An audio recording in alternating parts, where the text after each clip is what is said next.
गलती हमारी ये है कि हम जब इलेक्शन आता है तो खाली 2 फ्रूटी पिए लगे तुरंत बटन दूसरा जगह चल जाता है। सबसे पहले एक दिन की खुशी को मारना पड़ेगा अगर आपको पूरे जीवन की खुशी लेना है। एक दिन की खुशी को जिस दिन आप मार दीजिएगा, अधिकार वो आपका नहीं है, वो आपके बच्चे का भविष्य है जो आपको तय करना है। पैदा करना ही बच्चों का भविष्य नहीं होता, शिक्षा देना ही भविष्य नहीं होता। ये बताइए खेसारी के बेटा बेटी खेसारी का लगे पैसा बात अमेरिका में पढ़ा दिए, लेकिन सबका लगे सक्षम तो नहीं खे ना जब अपना बेटा बेटी का अमेरिका में पढ़ाई। तो बिहार में कितना लोग खेसारी बजे एक गो ना एक खेसरिया बा। ये बताइए आज भी हमारे बिहार के नेता हैं, यूपी के नेता हैं, सबके अपने बच्चे कोई अमेरिका में पढ़ता है, कोई लंदन में पढ़ता है, कोई मॉरिशस में पढ़ता है। किसी किसान का बेटा कहाँ पढ़ने जाता है क्योंकि उसकी क्षमता नहीं है। क्योंकि इन लोगों ने अगर यहीं पे स्कूल दिया होता तो इनके भी बच्चे यहीं पे शिक्षित हो जाते, लेकिन इन्होंने जब अपने बच्चे का भविष्य तय नहीं किया तो हमारे बच्चों का भविष्य तय कहाँ से कर पाएंगे। अब ये बताइए कि यूट्यूब पर डाल दी तो लोग ये खेसरिया राजनेता हो गए। अब हम अपन दुखों ना कह सकिले। अच्छा हम नाजायज बोलते हैं चाचा। अभी बताइए खेसरिया जब अपना खातिर हॉस्पिटल नहीं बनवले तब गांव भर के इलाज कहां से कराई। तो जब ये हमारे नेता अपना इलाज कराने के लिए एम्स में जाते हैं, हमारे नेता अपना इलाज कराने के लिए बॉम्बे जाते हैं, विदेश जाते हैं, तो ये बताइए जब ये अपने इलाज के लिए अस्पताल नहीं खुलवाए तो हमारे इलाज के लिए कहां से खुलवा पाएंगे। मेरी उम्र आज 28 से 30 वर्ष की हो गई। 30 वर्ष से हो सकता है 5 वर्ष बाद मुझे होश आ गया होगा। 25 वर्ष से तो ऐसा ही देख रहा हूँ कि हमारा बिहार में बदलाव कुछ नहीं हुआ है। दारू बंद हुआ है तो अब वो मिलिए रहा है। इसमें दोष हम सरकार को नहीं देंगे क्योंकि हमारे पास रोजी नहीं है। हम अपनी रोजी ढूंढते हैं, वो चाहे हमें नशा में मिले या बुराई करके मिले या किसी का मर्डर करके मिले। हमारे पास अगर रोजी होती, हमारे पास काम होता, हमारे पास किसी का विश्वास होता तो शायद आज हम भी बेकार नहीं होते। किसी फैक्ट्री में अपने ही जिला में, अपने ही गृह जिला में, अपने ही घर में काम करते। तो जब इंसान बेकार होता है तो वो गलत काम करता है। तो गलत काम तभी होता है जब इंसान फुर्सत में होला। एक गलत काम हो तारा टाइम ना मिले। सही बताओ तार गेहूं के दवरी आई तो तू दूसरा के टिकोड़ा तुरे जीवो, तू अपन गेहूं दई बना।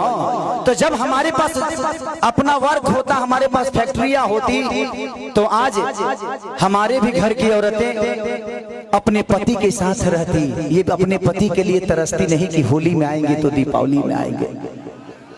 आज हम अपने बच्चों के साथ होली मनाते, दीपावली मनाते। हमें दीपावली मनाने के लिए किसी का परमिशन लेना पड़ता है, किसी से लेटर देना पड़ता है कि सर हमको जाना है अपने बीवी के पास, छठ आ गया है। तो हमें तो त्योहार मनाने की भी आजादी नहीं मिलती है। ऐसे राज्य में हम पैदा हो गए हैं। हमें ऐसे राज्य से नफरत नहीं है, लेकिन यहाँ के सिस्टम से मुझे नफरत है कि यहाँ के सिस्टम हमें कहीं का नहीं छोड़ा, कहीं ले ही नहीं गया। इनका एक ही काम है कि जब बाढ़ आई ना, इलेक्शन के बाद हमें लो रोज मिली। अगर इलेक्शन बा यहाँ बाढ़ आई कि चिवड़ा खाद खाद पेट मॉल हो जाए, खूब खाए बर चिवड़ा। लेकिन यही इलेक्शन बीतते ही एक भी आदमी, हाँ, जो आपके दर्दों को समझता है। मैं किसी राजनेता पे उंगली नहीं उठा रहा हूँ, मैं सिस्टम पे बात कर रहा हूँ। मुझे दुख होता है ऐसे देख के। इस जमीन को देखा तो मैं अपने अखिलेश बाबा से बोल रहा था एक बात कि बाबा इतनी अच्छी जमीनें हैं, ऐसे ही जगह पे हम शूट करने जाते हैं तो वहाँ फिल्म सिटी बन गया है। यही जंगल मुझे मिलती है मैं जब शूटिंग करने जाता हूँ तो। इससे कुछ VIP नहीं मिलता है, लेकिन हमें वहां मिलता है क्योंकि वहां के सिस्टम ने उस जगह को बनाया है। व्यवस्था तो हमनी के बनावे के पड़ी। साल अच्छा 5 साल में एक बार मौका मिला, वो करो में हमनी के फ्रूटी बाघा जाइले से तो कहां से व्यवस्था के दे दी। हमें अपने आप को बदलना पड़ेगा। आपको बदलने के लिए आपको अपने आप को बदलना पड़ेगा, तब सिस्टम बदलेगा। क्योंकि सिस्टम चलाने वाले आप हैं, आप उनको अधिकार देते हैं सिस्टम चलाने के लिए। तारा पैसा से फॉर्च्यूनर पर खेसारी लाल चढ़ेले। खेसारी के कल से सुनल बंद कर देवे। खेसारी के औकात नजर आ जाएगी, खेसारी तो कितना बड़ा स्टार हुआ। मैं अपनी बातें कर रहा हूँ।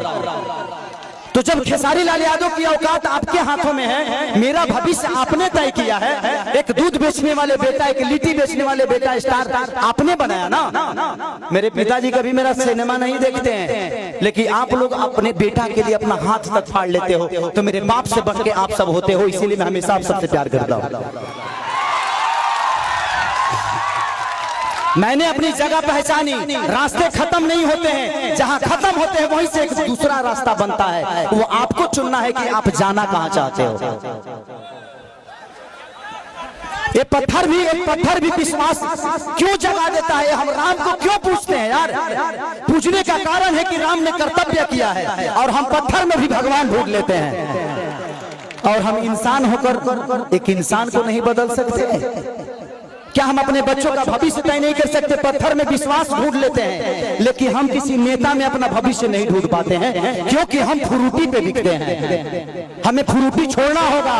5 साल बाद मौका होता, ऐसा काम कर दो कि आदमी लोग बन जाओ, अपने आप समझ में आ जाए कि नेतागिरी का होला। हर आदमी के लिए बात करता हूँ।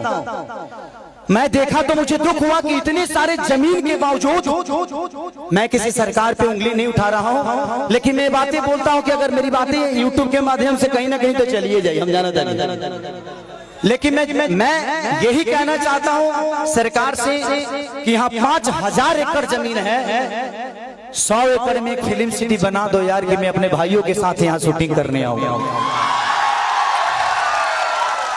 अगर मुझे लगता है ना, अगर यहाँ पे फिल्म सिटी 100 एकड़ में बन गया तो बिहार की सबसे खूबसूरत ये जगह होगी, ये मेरा दावा है, ये मैं जानता हूँ। और पूरी दुनिया यहाँ पे आएगी शूटिंग करने, चाहे वो सलमान खान हो, अमिताभ बच्चन हो, या अक्षय कुमार हो। खेसरिया के तक घर है तो झड़ो फिरे खाती चले। हमार तो बतिया हटा दो, हम तो घर के बेटा हैं, ये जमीन के उपजल एगो अनाज है। लेकिन दुख होता है, हमके बड़ा दुख लगल है, ऐसा नहीं होता। ये जगह देख के दुख ना लगल है। इतना सुंदर जगह बने ओकरा बावजूदो हमनी के अपना जमीन पर फसल नहीं किस उगा पावत। ई हमनी के ब्रह्मणा बा, हमनी के कितना तकलीफ में बानी जा। अरे अरे अरे आप पिता हैं, क्या कहूँ?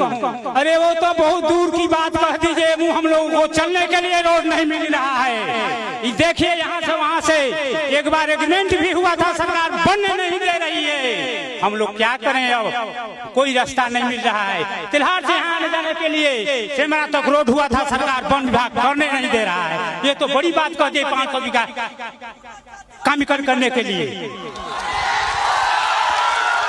एगो बात बताई, हम बहुत गरीब परिवार के बेटे लगे 50-100 करोड़ 200 करोड़ रुपया नहीं थे, लेकिन भगवान अगर हमके बहुत बड़ा जहिया बना दी है ना, हम वादा करते नहीं। हम इसे वादा करके देखिए, हम नेता ना है, हमके वोट नहीं खेले बेके, और वो लोग बिना सिर बदे दिले हमारे खातिर बहुत बात।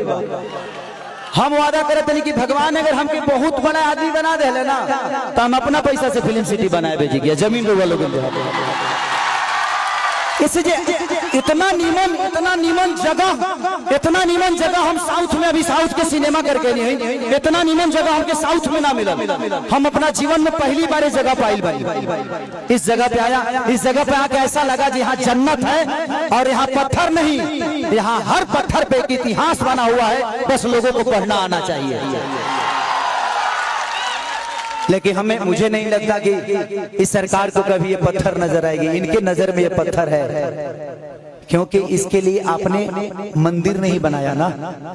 एक पत्थर को रख के जब हम मंदिर बना देते हैं तो उसमें जल चढ़ने लगता है। आज इस पत्थर पे आप मंदिर बना दीजिए, देखिए सारे भक्त जल चढ़ाना शुरू करेंगे, और ये हमारे लिए मंदिर नहीं, भगवान का मूर्ति बन जाएगा यही पत्थर। लेकिन सरकार के नजर में एक मामूली ये पत्थर है, लेकिन वो मंदिर बना दे तो शायद ये पूजनीय हो जाए, लेकिन शायद ये लोग नहीं बना पाएंगे। हम 30 साल से तो यही बोलते आ रहे हैं, लेकिन लोगों को लगता है कि मैं राजनीति करने लगता हूँ। मन करना चाहिए, हमारा 25 साल 30 साल हम हीरो में ठीक बनी, नेता बन जाए तो कहीं सटे के मिली हो, वही तो हर जगह देखे बात कोनो फोटो नहीं खींचो है ना। अभी बताओ जो हेंगा धोइयो लेते तो केहू कुछ बोले वाला नहीं खेलो, ऐसे हमारा नेता नहीं खे बने। हमको कुर्सी नहीं चाहिए, हमको कुर्सी पे बैठने वाले वो लोग चाहिए जो मैं चाहता हूं कि हर आदमी एक घर में नेता है। आप अपने घर को चलाते हैं तो आप नेता ही तो हैं।